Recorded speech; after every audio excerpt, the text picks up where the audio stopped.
Contractions, Part 2. Contractions are when two words are joined together with an apostrophe, like do not becomes don't. But don't worry, if you don't use contractions a lot, that's okay. People are still going to understand you.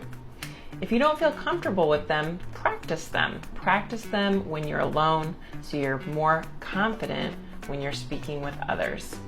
Let's practice contracting the verb do and not. Ready? Let's do it. First, let's talk about form. In the present tense, there are two forms of do plus not. If your subject is I, we, or they, your form is don't. If your subject is he, she, or it, your form is doesn't.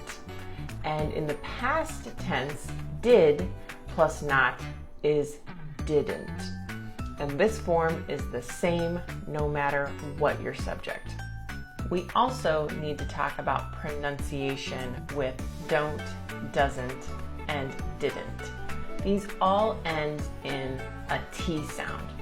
However, native speakers don't fully pronounce this T. They don't release it.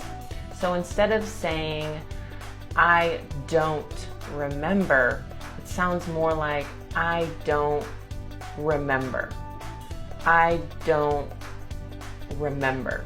So we get close, we close our mouth like we're making that T, but we don't release it. Let's practice listening to all three. I don't remember. She doesn't remember. And they didn't remember. Let me know in the comments what other contractions you have trouble with, and keep practicing.